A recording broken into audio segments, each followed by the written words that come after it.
ಇಂದಿನ ಪತ್ರಿಕಾಗೋಷ್ಠಿ ವಿಷಯ ರಾಮ ಮಂದಿರದ ಹುಂಡಿ ಕಳವು ವಿಷಯ.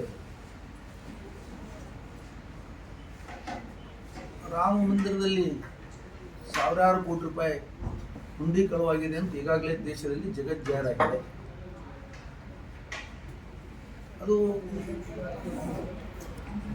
ಅದನ್ನು ಸಮರ್ಥನೆ ಮಾಡಿಕೊಳ್ತಾ ಬಹಳಷ್ಟು ಜನ ಬಿಜೆಪಿಯವರು, ಸಂಘ ಪರಿವಾರದವರು ಸಮರ್ಥನೆ ಮಾಡ್ಕೊಳ್ತಾ ಇದ್ದಾರೆ. ಎಲ್ಲಿ ಕಳವಾಗಿದೆ ಅದನ್ನು ತನಿಖೆಗೆ ಒಳಪಡಿಸಬೇಕು ಹೊರತಾಗಿ ಸಮರ್ಥನೆ ಮಾಡ್ಕೊಳ್ಬಾರ್ದು. ಆ ವಿಷಯದಲ್ಲಿ ಇವತ್ತಿನ ತನ ಈ ದೇಶವನ್ನು ನಾನು ಮುಂಚೂಣಿ ತೊಗೊಂಡು ಹೋಗ್ತೀನಿ, ವಿಶ್ವಗುರು ಮಾಡ್ತೀನಿ ಅಂತ ಹೇಳಿ ಅಧಿಕಾರದಲ್ಲಿ ಬಂದಂಥ ಮೋದಿಯವರಾಗಲಿ, ಗೃಹ ಮಂತ್ರಿ ಅಮಿತ್ ಶಾ ಅವರಾಗಲಿ, ಯೋಗಿ ಆದಿತ್ಯನಾಥ್ ಅವರಾಗಲಿ ಬಾಯಿ ಬಿಡ್ತಾ ಇಲ್ಲ. ಅವರೇ ಬಾಯಿ ಬಿಡ್ತಾ ಇಲ್ಲ, ಇವರು ಉಳಿದವರೆಲ್ಲ ಅವ್ರ ಹಿಂಬಾಲಕರು ಸಮರ್ಥನೆ ಮಾಡ್ಕೊಳ್ತಾರೆ. ಈಗ ಏನು ಸಮರ್ಥನೆ ಮಾಡ್ಕೊಳ್ತಾರೆ ಅಂದ್ರೆ, ಇದು ಹಿಂದೂಗಳದು, ಇದು ಹಿಂದೂಗಳಿಗೆ ಸಂಬಂಧಪಟ್ಟಿದ್ದು, ಚಂದ ಕೊಟ್ಟವ್ರು ಹಿಂದೂಗಳು ಕೇಳಬೇಕು, ಉಳಿದವ್ರು ಕೇಳೋ ಪ್ರಶ್ನೆ ಇಲ್ಲ. ಇದನ್ನು ನಾನು ಮೊದಲನೇದಾಗಿ ಖಂಡಿಸುತ್ತೇನೆ. ಕಾರಣ ಏನಂದ್ರೆ, ಶ್ರೀರಾಮ ಮಂದಿರ ಅದು ಕೇವಲ ಹಿಂದೂಗಳದಲ್ಲ, ಇಡೀ ದೇಶದ ಜನರ ಆಸ್ತಿ ಅದು. ಇಡೀ ದೇಶದ ಜನರ ತೆರಿಗೆ ದುಡ್ಡಿನಿಂದ ಶ್ರೀರಾಮ ಮಂದಿರ ನಿರ್ಮಾಣ ಆಗಿದೆ. ಇವತ್ತು ಸುಪ್ರೀಂ ಕೋರ್ಟ್ ಆದೇಶ ಕೊಡ್ತು, ಸರ್ಕಾರದ ದುಡ್ಡಿನಲ್ಲಿ ಶ್ರೀರಾಮ ಮಂದಿರವನ್ನು ಕಟ್ಟಬೇಕು ಅಂತೇಳಿ. ಅದರ ಮುಖಾಂತರ ಅದರ ಪ್ರಕಾರ ಕೇಂದ್ರ ಸರ್ಕಾರ ರಾಮ ಮಂದಿರವನ್ನು ಕೇಂದ್ರ ಸರ್ಕಾರದ ದುಡ್ಡಿನಲ್ಲಿ ನಿರ್ಮಾಣ ಮಾಡಿದೆ. ಅದು ಹೇಗೆ ಕೇವಲ ಹಿಂದೂಗಳದಾಗ್ತದೆ, ಸಂಘ ಪರಿವಾರದ ಹೆಂಗಾಗ್ತದೆ? ಇದಕ್ಕೆ ಮೊದಲು ಉತ್ತರ ಕೊಡಬೇಕು ಅವರು.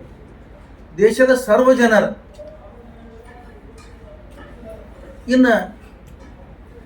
ಇನ್ನೊಂದು ವಿಶೇಷ ಹೇಳಬೇಕಾದ್ರೆ, ಸಾವಿರಾರು ಜನ ಮುಸ್ಲಿಮರು ಲಕ್ಷ ರೂಪಾಯಿ ಅದಕ್ಕೆ ದೇಣಿಗೆ ಕೊಟ್ಟಿದ್ದಾರೆ. ಅದು ರೆಕಾರ್ಡ್ಗಳು ನಮ್ಮ ಕಡೆ ಇದಾವೆ. ಈಗಾಗಲೇ ಎಲ್ಲ ಮಾಧ್ಯಮಗಳಲ್ಲಿ ಹರಿದಾಡ್ತಾ ಇದೆ ಅವ್ರ ಹೆಸರುಗಳ ಸಮೇತವಾಗಿ. ಮತ್ತು ಎಲ್ಲ ಜನ ಕೊಟ್ಟಿದ್ದಾರೆ,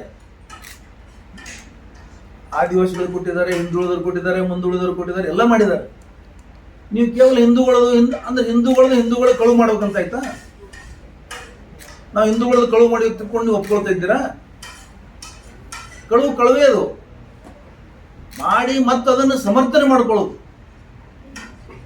ಅದು ಯಾವ ಪ್ರಮಾಣದಲ್ಲಿ ಸಮರ್ಥನೆ ಮಾಡ್ಕೊಳ್ತಾರೆ ಅಂತ ಕೇಳಿದ್ರೆ, ಗುಂಡಾಗಿರಿ ವರ್ತನೆ ಪ್ರಮಾಣದಲ್ಲಿ ಸಿ.ಟಿ. ರವಿ ಅಂತವರು ಇನ್ನೂ ಬಹಳ ಜನ ಇದ್ದಾರೆ, ಅದನ್ನು ಸಮರ್ಥನೆ ಮಾಡ್ಕೊಳ್ತಿದ್ದಾರೆ.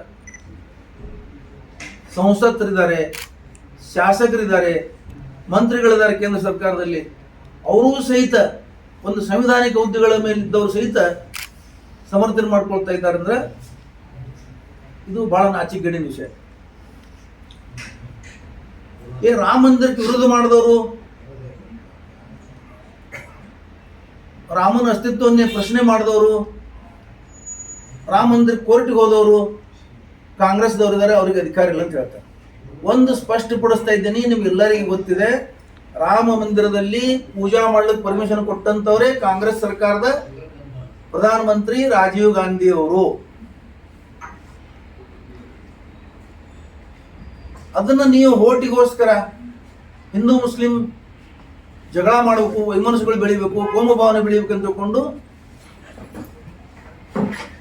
ಅದ್ವಾನಿ ಅವ್ರ ನೇತೃತ್ವದಲ್ಲಿ ಸಂಘ ಪರಿವಾರ ಅದ್ವಾನಿ ಅವರಿಗೆ ಮುಂದೆ ಮಾಡಿ ಇಡೀ ರಾಷ್ಟ್ರದಾದ್ಯಂತ ಚಳುವಳಿ ಮಾಡಿಸಿ, ಅವಾಗಲೂ ಸಹಿತ ಭಾವನಾತ್ಮಕ ಭಾವನೆಗಳನ್ನು ಬಿತ್ತಿ, ಅವಾಗಲೂ ಸಹಿತ ನೀವು ಕೋಟಿ ಹಣ ಸಂಗ್ರಹ ಮಾಡಿದ್ರಿ ರಾಮ ಮಂದಿರ ಕಟ್ಟಬೇಕಂತ ಹೇಳಿ.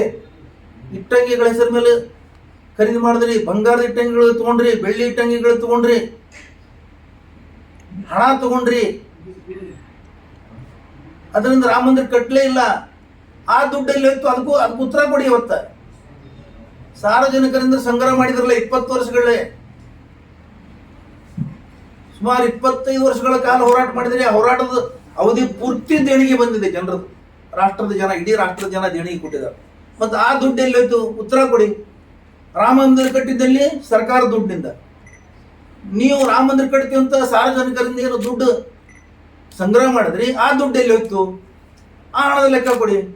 ಕಾಂಗ್ರೆಸ್ ಪಕ್ಷ ಹೋರಾಟ ಮಾಡಿಲ್ಲ, ಕಾಂಗ್ರೆಸ್ ಪಕ್ಷ ರಾಮ ಮಂದಿರ ಕಟ್ಟಬಾರದು ಅಂತ ಹೇಳಿ ಪಕ್ಷ ಹೋಗಿಲ್ಲ.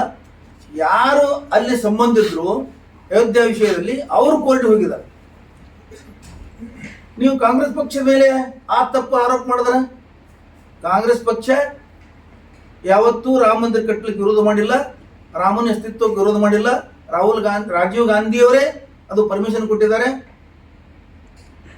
ದಿವಂಗತ ನರಸಿಂಹರಾವ್ ಅವರ ನೇತೃತ್ವದ ಸರ್ಕಾರ ಇದ್ದಾಗ ಆ ಬಾಬರಿ ಮಸೀದಿಯನ್ನು ನೆಲಸ ಮಾಡಲಾಯಿತು. ಅಲ್ಲೇ ರಾಮ ಜನ್ಮಸ್ಥಾನ ಇದೆ, ಅಲ್ಲೇ ರಾಮನ ಜನ್ಮಸ್ಥಾನ ಇದೆ ಅಂತ ಹೇಳೋದವ್ರಿಗೆ ಅವ್ರ ತಾತನ ಜನ್ಮಸ್ಥಾನ ಎಲ್ಲಿದೆ ಗೊತ್ತಿಲ್ಲ. ಇಡೀ ರಾಷ್ಟ್ರದಲ್ಲಿ ಹೇಳ್ಬೇಕು, ಒಬ್ಬರೇ ಬಂದು ಹೇಳ್ಬೇಕು ನಮ್ಮ ತಂದೆ ತಾತ ಒಂದು 100 ವರ್ಷದ ಹಿಂದಿನ ಸಂಸ್ಕೃತಿ, ಅವನ ಜನ್ಮಸ್ಥಾನ ಎಲ್ಲಿದೆ, ಸ್ಮಶಾನ ಎಲ್ಲಿದೆ ಹೇಳ್ಬೇಕು. ಅವರು ಯಾರಿಗೆ ಗೊತ್ತಿಲ್ಲ. ಸುಮ್ಮನೆ ಭಾವನಾತ್ಮಕ ವಿಷಯಗಳನ್ನು ಬೆಳೆಸಿ ಜನರಿಗೆ ತಲೆ ಕೆಡಿಸಿ ಆಮೇಲೆ ಸುಪ್ರೀಂ ಕೋರ್ಟ್ ತೀರ್ಪು ಕೊಡ್ತು. ಸುಪ್ರೀಂ ಕೋರ್ಟ್ನಲ್ಲಿ ಇಂಥ ಜಾಗನೇ ರಾಮ ಮಂದಿರ, ರಾಮನ ಜನ್ಮಭೂಮಿ ಅಂತ ಡಿಕ್ಲೇರ್ ಆಗಲಿಲ್ಲ. ಆಸ್ಥಾ ಮೇಲೆ, ಆಸ್ಥಾ ಅಂದ್ರೇನು, ನಂಬಿಕೆ ಮೇಲೆ ನಾನು ತೀರ್ಪು ಕೊಡ್ತಾ ಇದ್ದೇನೆ ಅಂತ ರಂಜನ್ ಗೊಗೊಯ್ ಹೇಳಿದ್ರು. ನಂಬಿಕೆ ಮೇಲೆ ತೀರ್ಪು ತಗೊಂಡು ತೀರ್ಪು ಕೊಟ್ಟು ಅವರು ರಾಜ್ಯಸಭಾ ಸದಸ್ಯರಾದರು.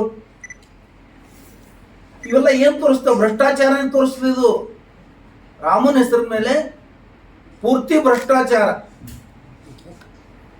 ಒಬ್ಬ ವ್ಯಕ್ತಿ ಲಾಭದಾಯಕ ಹುದ್ದೆ ತಗೋತಾನಂದ್ರೆ ತೀರ್ಪು ಕೊಟ್ಟು ಆ ತೀರ್ಪಿನ ಬದಲಿಯಾಗಿ ಹುದ್ದೆ ಸಿಕ್ತಂದ್ರೆ ತೀರ್ಪು ನಿಷ್ಪಕ್ಷಪಾತ ಇದೆಯಾ? ಅದು ಕಾನೂನು ಪ್ರಕಾರ ಇದೆಯಾ? ಆದ್ರೆ ದೇಶದ ಜನ, ಹಿಂದೂ ಮುಸ್ಲಿಂ ಎಲ್ಲರೂ ಅದನ್ನು ಯಾಕೆ ಒಪ್ಕೊಂಡ್ರಂದ್ರೆ ದೇಶದಲ್ಲಿ ಕೋಮು ಭಾವನೆಗಳು ಬೆಳೆಯೋದು ಬೇಡ, ದೇಶದ ಒಂದು ಸುರಕ್ಷತೆ ಸಲುವಾಗಿ, ದೇಶದ ಒಂದು ಐಕ್ಯತೆ ಸಲುವಾಗಿ ಆ ತೀರ್ಪನ್ನು ಮುಸ್ಲಿಮರಾದಿಯಾಗಿ ಎಲ್ಲರೂ ಒಪ್ಕೊಂಡ್ರು. ಇದನ್ನು ಅರ್ಥ ಮಾಡ್ಕೋಬೇಕು. ಇವತ್ತು ರಂಜನ್ ಗೊಗೊಯ್ ಎಲ್ಲಿದ್ದಾರೆ? ರಂಜನ್ ಗೊಗೊಯ್ ಉತ್ತರ ಕೊಡ್ಬೇಕಲ್ಲ, ಬಾಯಿ ಯಾಕೆ ಮುಚ್ಕೊಂಡು ಕೂತಿದ್ದಾರೆ ಅವರು? ತೀರ್ಪು ಕೊಟ್ಟವರು ಇಷ್ಟೆಲ್ಲ ಕಳು ಆಗ್ತಾ ಇದೆ, ಭ್ರಷ್ಟಾಚಾರ ಆಗ್ತಾ ಇದೆ, ಇದು ತಪ್ಪು ಅಂತ ಹೇಳ್ಬೇಕಲ್ಲ ಅವರು. ಅಲ್ಲಿ ಹಣ ಚಂದಾ ಚೋರಿ ಅಂತ ಹೇಳ್ತಾ ಇದ್ದಾರೆ, ಹುಂಡಿ ಕೊಳು ಅಂತ ಹೇಳಿ. ಇದು ಹುಂಡಿ ಕಳುವಿಂದ ಅಷ್ಟೇ ಹೊರಗೆ ಬರ್ತಾ ಇದೆ. CCTV ಏನು CC ಕ್ಯಾಮ್ರಾದ ಕಣಗಾವಲಿನಲ್ಲಿ ಏನಿರ್ತದಲ್ಲ ಅದಷ್ಟೇ ಹೊರಗೆ ಬರ್ತಾ ಇದೆ. ಡೈರೆಕ್ಟ್ RTGS ಮುಖಾಂತರ, ಬ್ಯಾಂಕ್ ಮುಖಾಂತರ ದೇಣಿಗೆಗಳು, ಡೈರೆಕ್ಟ್ ವಸ್ತುಗಳ ರೂಪದಲ್ಲಿ ದೇಣಿಗೆಗಳು ಕೊಟ್ಟು ಹಣದ ಲೆಕ್ಕ ಬರ್ತಾ ಇಲ್ಲ. ಅದನ್ನು ನೀವು ಹೇಳ್ತಾ ಇಲ್ಲ. ಯೋಗಿ ಆದಿತ್ಯನಾಥ್ ಅವರು, ಸತ್ಯ ಹರಿಶ್ಚಂದ್ರನ ಉದರದಿಂದ ಬಂದಂತವರು, SIT ಮಾಡಿದ್ರಿ. FIR ಯಾಕೆ ಮಾಡಲಿಲ್ಲ ನೀವು? ಮೊದಲ ಕೇಸ್ ದಾಖಲಿಸಿ SIT ಮಾಡಬೇಕು. ಯಾವ ಆಧಾರದ ಮೇಲೆ ನೀವು SIT ಮಾಡ್ತೀರಿ? ಕ್ರಿಮಿನಲ್ ಕೇಸೇ ದಾಖಲೆ ಮಾಡಿಲ್ಲ, ನೀವು SIT ಮಾಡ್ತೀರಿ ಅಂದ್ರೆ ನಿಮ್ಮ ಹುನ್ನಾರ. ಯಾರು ಚಂದಾ ಚೋರಿ ಮಾಡಿದಾರ ಆ ಟ್ರಸ್ಟಿನ ಅಧ್ಯಕ್ಷ ನೃತ್ಯದಾಸ್, ಹೆಸರು ನೋಡ್ರಿ, ನೃತ್ಯದಾಸ್. ಇವ ಕಳು ಮಾಡಿದ ಸೆಕ್ರೆಟರಿ ಅವರು ಚಂಪಕ್ ರಾಯ್.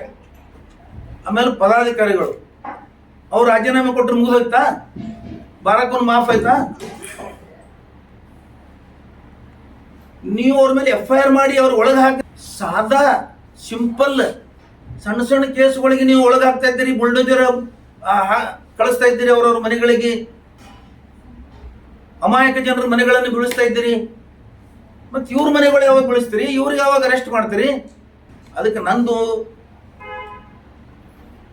ಏನಪ್ಪಾ ಅಂದ್ರೆ ವಿಚಾರ, ಮೊದಲನೇದಾಗಿ ಶ್ರೀ ನರೇಂದ್ರ ಮೋದಿ ಅವರು ಈ ಟ್ರಸ್ಟ್ ಅನ್ನು ಹುಟ್ಟು ಹಾಕಿದ್ರು ಕೇಂದ್ರ ಸರ್ಕಾರದಿಂದ. ಅವ್ರು ಯಾರ್ಯಾರು ಲಿಸ್ಟ್ ಕೊಟ್ಟರು, ಯಾರ್ಯಾರು ಟ್ರಸ್ಟ್ ಇರಬೇಕು, ಯಾರ ಅಧ್ಯಕ್ಷ, ಯಾರ ಕಾರ್ಯದರ್ಶಿ ಅಂತ ಹೇಳ್ಕೊಟ್ರು. ಇಷ್ಟೆಲ್ಲ ಹಗರಣ ಆದರೂ ಇವತ್ತಿನ ತನಕ ಬಾಯ್ ಬಿಡ್ತಾ ಇಲ್ಲ. ಅಮಿತ್ ಶಾ ಅವರು, ಯೋಗಿ ಆದಿತ್ಯನಾಥ್ ಅವರು ಬಾಯ್ ಬಿಡ್ತಾ ಇಲ್ಲ. ಇವರು 3 ಜನ ಈ ದೇಶದ ಮರ್ಯಾದೆ ಉಳಿಸಬೇಕಾಗಿದ್ರ ಮರ್ಯಾದೆಯಿಂದ ಅವರು ರಾಜೀನಾಮೆ ಕೊಡ್ಬೇಕಂತ ಆಗ್ರಹ ಮಾಡ್ತಾ ಇದ್ದೀನಿ ಇವತ್ತು. ಈ ದೇಶದ ಜನನು ಅವರಿಗೆ ರಾಜೀನಾಮೆ ಕೇಳಬೇಕು. ಅವರು ತಮ್ಮ ಮರ್ಯಾದೆ ಉಳಿಸಬೇಕಾದ್ರೆ ರಾಜೀನಾಮೆ ಕೊಡಬೇಕು. ಇವತ್ತು ಕಳುವು ಮಾಡಲು ಪ್ರೇರಣೆ ನಿಮ್ಮದು ಇದೆ ಅಂದಾಗ ನೀವು ಆ ಜವಾಬ್ದಾರಿ ಎಲ್ಲ ರೆಡಿ ಇಲ್ಲ. ಕೇರ್ ಫಂಡ್ ಅದನ್ನು ನೀವು RTI ವ್ಯಾಪ್ತಿಯಿಂದ ಹೊರಗಿಡ್ತೀರಿ. ರಾಮ ಮಂದಿರ ಟ್ರಸ್ಟ್ RTI ವ್ಯಾಪ್ತಿಯಿಂದ ಹೊರಗಿಡ್ತೀರಿ. ಇದ್ರ ಉದ್ದೇಶ ಏನು? RTI ದಿಂದ ಹೊರಗಿಡ್ತೀರಿ ಅಂದ್ರೆ ಉದ್ದೇಶ ಏನು? RTI ಅಂದ್ರೆ ಮಾಹಿತಿ ಹಕ್ಕು ಕಾಯ್ದೆ ಈ ರಾಷ್ಟ್ರದಲ್ಲಿ ತಂದಿದ್ದು ಕಾಂಗ್ರೆಸ್ ಸರ್ಕಾರ, ಒಂದು ಮಹತ್ವಾಕಾಂಕ್ಷಿ ಕಾಂಗ್ರೆಸ್ ಸರ್ಕಾರ. ನೀವು ಹಿಂದೆ ವಿರೋಧ ಪಕ್ಷದಲ್ಲಿದ್ದಾಗ 2G ಹಗರಣ, 3G ಹಗರಣ, ಸ್ಪೆಕ್ಟ್ರಮ್ ಹಗರಣ, ಇವೆಲ್ಲ ಸುಳ್ಳು ಹಗರಣಗಳನ್ನು ಪತ್ರಿಕೆಗಳ ಮುಖಾಂತರ ಬಿಂಬಿಸಿ ಆಗಿನ ಕಾಂಗ್ರೆಸ್ ಸರ್ಕಾರ ಅವರದೇ ಸಂಸದರನ್ನ, ಅವರದೇ ಸಚಿವರನ್ನ ಜೈಲಿಗೆ ಹಾಕ್ತು ಭ್ರಷ್ಟಾಚಾರ ಸಲುವಾಗಿ. ನೀವೇನು ಇವತ್ತು ರಾಜೀನಾಮೆ ತಗೊಳ್ತಾ ಇಲ್ಲ. ಭ್ರಷ್ಟಾಚಾರಿಗಳನ್ನು ನೀವು ಸ್ವಾಗತ ಮಾಡಿ ತಗೊಂಡು ಪಕ್ಷ ಸೇರಿಸ್ಕೊಂಡು ಅವರಿಗೆ ವಾಷಿಂಗ್ ಪೌಡರ್ ಹಾಕಿ ತೊಳಿತಾ ಇದ್ದೀರಿ. ನೀವು ಭ್ರಷ್ಟಾಚಾರನ ನೀಗಿಸ್ತೀವಿ, ಅದನ್ನ ತಳಗದ ಹಾಕ್ತೀವಿ ದೇಶದಲ್ಲಿ ಅಂತ ಬಂದು ಅಧಿಕಾರದಾಗ ಬಂದಂತವ್ರು ನೀವು. ಒಂದು ಎಕ್ಸಾಂಪಲ್ ಹೇಳುವುದಂದ್ರ, ಗೋರಖನಾಥ ಮಂದಿರದಲ್ಲಿ, ಗೋರಖಪುರದ ಗೋರಖನಾಥ ಮಂದಿರದಲ್ಲಿ ಅನ್ಸಾರಿ ಅನ್ನಂತ ಒಬ್ಬ ವ್ಯಕ್ತಿ 73ರಿಂದ ಇಲ್ಲಿಯವರೆಗೆ ಮತ್ತು 40 ವರ್ಷಗಳ ಕಾಲ ಕ್ಯಾಶಿಯರ್ ಆಗಿ ಕೆಲಸ ಮಾಡಿದಂತ ವ್ಯಕ್ತಿಯಲ್ಲಿ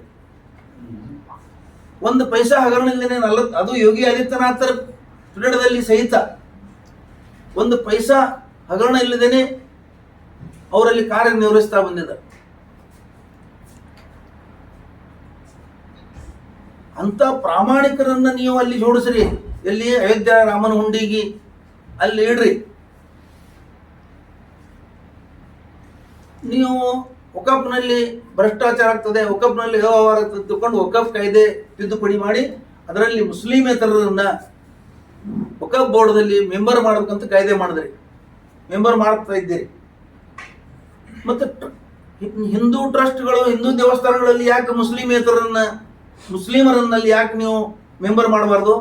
ನೀವು ಇಲ್ಲಿ ಕಳುವು ಮಾಡ್ತಾ ಇದ್ರಲ್ಲ, ನಿಮಗೂ ನೋಡಕ್ ಬೇಕಲ್ಲ ಯಾರೊಬ್ರು, ನಿಮ್ಮ ಮೇಲ್ವಿಚಾರಣೆಗೂ ಬೇಕಲ್ಲ. ನೀವು ಮೇಲ್ವಿಚಾರಣೆಗೆ ಹಿಂದೂಗಳನ್ನ ಹಾಕ್ತಾ ಇದ್ದೀರಿ ಮುಸ್ಲಿಂ ಟ್ರಸ್ಟ್ನಲ್ಲಿ, ಮುಸ್ಲಿಂ ವಕಫ್ ಬೋರ್ಡ್ನಲ್ಲಿ. ಮತ್ತು ಹಿಂದೂ ಟ್ರಸ್ಟ್ಗಳಲ್ಲಿ ಯಾಕೆ ಮುಸ್ಲಿಮರನ್ನ ಹಾಕಬಾರ್ದು? ಅವಾಗ ಸಮತೋಲನ ಆಗ್ತದಲ್ಲ. ಇವ್ರಿಗೆ ಹೆದರಿ ಅವರು ಭ್ರಷ್ಟಾಚಾರ ಮಾಡಲ್ಲ, ಅವ್ರಿಗೆ ಹೆದರಿ ಇವರು ಭ್ರಷ್ಟಾಚಾರ ಮಾಡೋದಿಲ್ಲ. ಅವಾಗ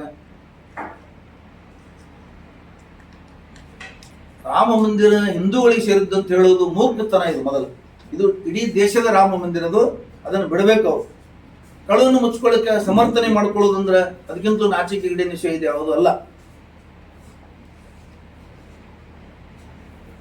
ಈಗಿಂದೀಗ ಮೋದಿಯವರು, ಅಮಿತ್ ಶಾ ಅವರು, ಯೋಗಿ ಆದಿತ್ಯನಾಥ್ ಅವರು ರಾಜೀನಾಮೆ ಕೊಟ್ಟು ಅವರು ತಮ್ಮ ಮರ್ಯಾದೆ ಉಳಿಸ್ಕೊಂಡು ಇಡೀ ದೇಶದ ಮಾನ ಹರಾಜಾಗ್ತಾ ಇದೆ ಇವತ್ತು. ಅದೆಲ್ಲ ಉಳಿಸ್ಬೇಕಾದ್ರೆ ರಾಜೀನಾಮೆ ಕೊಡಬೇಕು ಅಂತ ಈ ಸಂದರ್ಭದಲ್ಲಿ ನಾನು ಹೇಳ್ತಾ ಇದ್ದೀನಿ.